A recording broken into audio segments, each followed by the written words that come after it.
Hi there. It's hard to watch true masterpieces fail to meet financial expectations, often jeopardizing the future of an entire series or even the studio itself. However, not all failures are doomed to be forgotten forever. Sometimes, a masterpiece just needs time to find its audience. There are many underrated games, but a particular category stands out: games that became successful failures. The contradictory nature of their fate is surprising, especially when you realize how many classic games initially struggled to attract players upon release.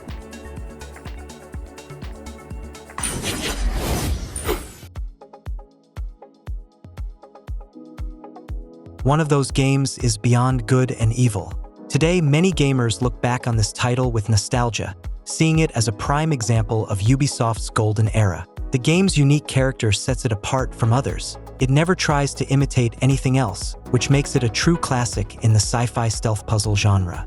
This cult favorite also features a strong female protagonist, one who isn't raiding tombs or designed for visual appeal. Of course, many modern games have surpassed it in terms of storytelling, but Beyond Good and Evil still holds a well-deserved place in players' memories and deserved more recognition at launch.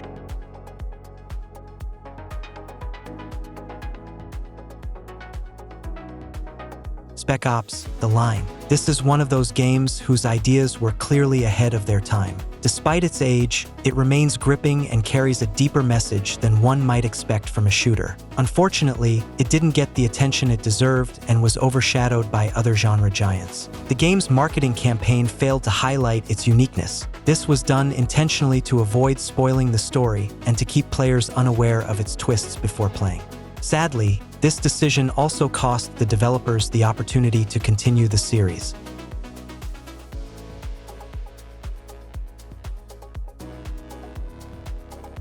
The Masquerade: Bloodlines. It's impossible not to mention this game here. Known for its rich world, intriguing characters, and unforgettable atmosphere, Bloodlines offers an incredible sense of freedom despite the technical limitations of its time. The game achieved cult status thanks to modders, who helped bring it closer to the developer's original vision. Mods have introduced numerous fixes, restored cut content, and resolved major issues. Unfortunately, despite its ambition, the game never found commercial success. Its development was plagued with problems, resulting in many bugs and removed content.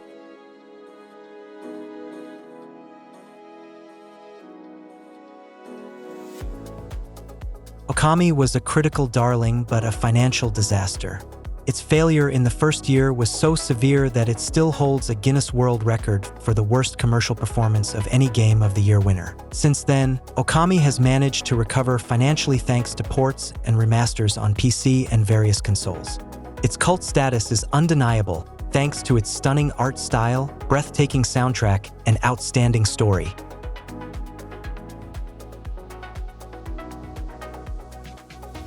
System Shock 2. How did such an influential game become a failure? That's the question surrounding System Shock 2. This game, along with its predecessor, is considered one of the best cult survival horror titles, introducing mechanics that later inspired major projects like BioShock. Over time, System Shock 2 eventually became profitable due to a gradual increase in sales. It even won several awards, including Game of the Year. This makes it all the more surprising that it was forgotten once again.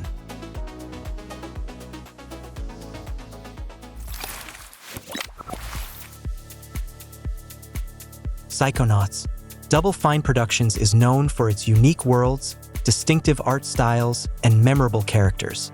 Their first game, Psychonauts, could have ended the studio due to its financial failure. However, over time, this creative platformer became a cult hit and received widespread critical acclaim. Nearly 2 decades later, the long-awaited sequel was finally released, earning the same enthusiastic reception and, more importantly, generating more profit.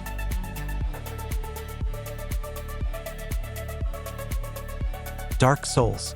Yes, the first Demon's Souls was also a commercial failure, but it eventually gave rise to one of the most influential gaming franchises in history. At launch, Dark Souls didn't receive widespread praise. On the contrary, its brutal difficulty, complex level design, and minimalist storytelling scared off many players. The lack of clear instructions, the need to learn through trial and error, and the constant cycle of dying and retrying made the game niche. But over time, Dark Souls became more than just a game. It became a symbol of hardcore gaming. Get Good turned into a meme, and fans began exploring and breaking down the game's hidden mechanics. This game defined the Souls-like genre, which is now one of the most popular in the industry.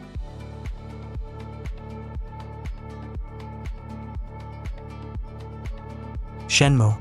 When Shenmue was released, it was hailed as one of the most ambitious games ever made. It was the first true open world with living NPCs, realistic day-night cycles, explorable shops, and even arcade machines. The game delivered an unparalleled cinematic experience, a deep combat system, and a well-developed revenge-driven story. However, Shenmue was also one of the most expensive games of its time, with a budget of $70 million. The Dreamcast was struggling in sales, and the game's marketing failed to convey what made it special.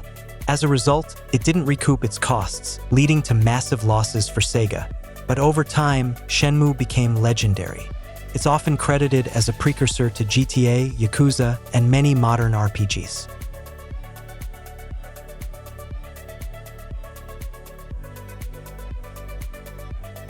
Enslaved, Odyssey to the West. When Odyssey to the West launched in 2010, it was immediately labeled an unlucky game. It had everything going for it: an engaging story, interesting characters, deep gameplay, and beautiful visuals. The main characters captured the hearts of the few who played it. But the problem was, the game simply didn't find its audience. The developers weren't well known at the time, and marketing was weak. Critics praised the game, but sales were a disaster. Today, Enslaved is considered one of the most underrated games of its generation.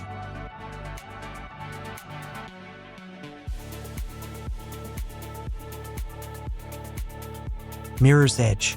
In 2008, Mirror's Edge was one of the most unique games of its time. It was a first-person parkour experience, where players controlled a heroine navigating a dystopian city, relying only on agility and movement. The focus on speed, acrobatics, and fluid motion made it a fresh and innovative concept. However, the game wasn't a commercial success. While critics praised its style and gameplay, many players found it too difficult, too short, and lacking in action. Sales were disappointing, and the publisher deemed it a failure. Despite this, Mirror's Edge gained a cult following. Its visual style, soundtrack, and sense of movement freedom have inspired many other games.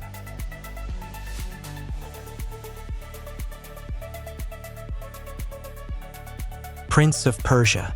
In 2008, Ubisoft decided to reimagine the Prince of Persia series, giving it a more artistic and cinematic feel. The game introduced a unique hand-painted visual style, a fairy tale atmosphere, and a new protagonist exploring magical ruins alongside the mysterious Princess Elika. But despite all efforts, the game flopped in sales. Fans of the older games wanted a continuation of the Sands of Time, and the new art direction and mechanics weren't well received by everyone. Additionally, the You Can't Die system sparked controversy. Some players felt it removed the challenge. Yet, over the years, this entry became a cult classic. Its visuals still look stunning, and its fairy tale adventure atmosphere remains one of a kind. Many fans still hope that Ubisoft will one day release a sequel.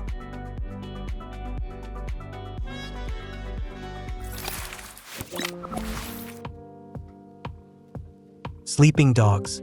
Originally conceived as a sequel to the True Crime series, the project was frozen after a series of setbacks. Then Square Enix acquired the rights, reworked the concept, and released a game inspired by Hong Kong action films. The result was a powerful mix of brutal combat, gunfights, chases, and a gripping story reminiscent of Infernal Affairs. Critics praised the game, but Sleeping Dogs couldn't compete with giants like GTA 5 at the time. Sales were underwhelming, and plans for a sequel were cancelled. However, over time, fans recognized its unique setting, deep combat system, and engaging story. Today, it's considered one of the best GTA-style games, and many still hope for a sequel.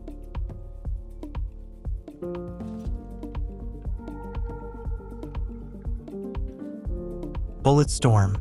When Bulletstorm launched, it looked like a crazy action shooter parodying serious military FPS games. The gameplay revolved around a combo-based kill system. The more creatively you eliminated enemies, the more points you earned. But this very concept led many to not take it seriously. The marketing campaign didn't help either, The game was advertised as a dumb shooter, causing one part of the audience to ignore it and the other to miss the joke. As a result, sales flopped. However, those who played it loved it. Today, Bulletstorm is regarded as one of the best shooters of its time, and its unique gameplay still feels fresh and original.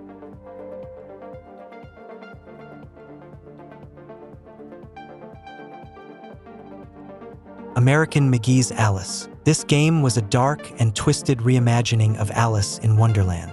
Instead of colorful adventures, players were thrown into a nightmarish world filled with psychedelic imagery and grotesque creatures. At launch, it wasn't a hit. Its bizarre style scared away mainstream audiences, and critics complained about clunky controls and a tricky camera. But over time, it became a cult classic, especially among fans of dark fantasy stories. Today, it's considered one of the best Gothic-themed games ever made.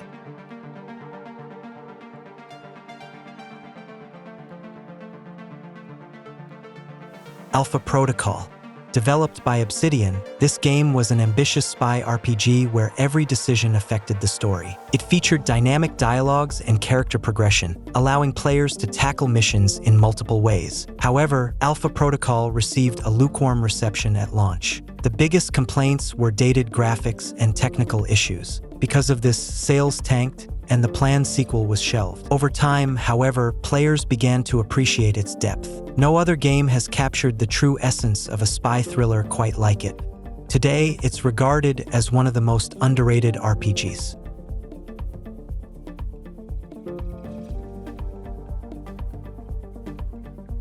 The Saboteur.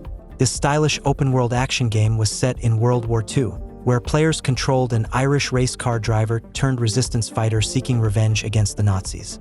Its signature visual style made occupied Paris appear in black and white, while liberated areas burst into color. Unfortunately, the game was released at a bad time.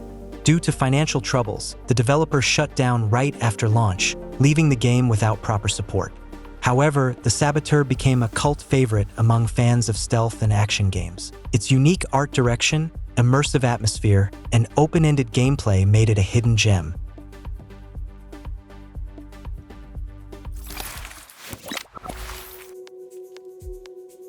Dark Messiah of Might and Magic.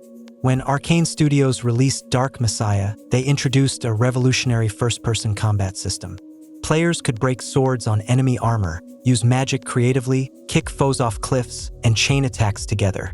But the game launched in a rough state, plagued by bugs, awkward animations, and a weak story, which drove many players away. Lack of strong marketing also led to poor sales. Yet today, it's seen as one of the most immersive fantasy action games, and its mechanics continue to influence modern developers.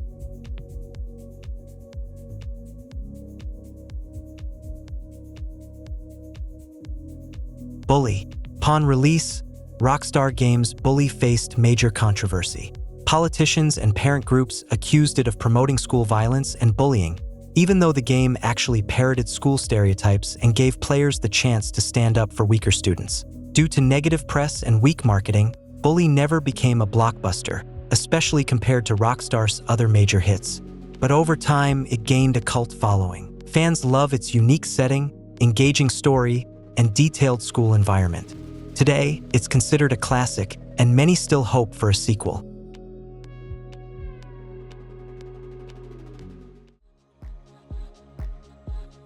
And that's the full list of games that flopped at launch but became cult classics. Each of these titles proves that sales numbers don't always define quality, and sometimes the best games find their audience years later. Which of these stories do you find the most interesting? The Image Game Channel was with you. Have a nice day.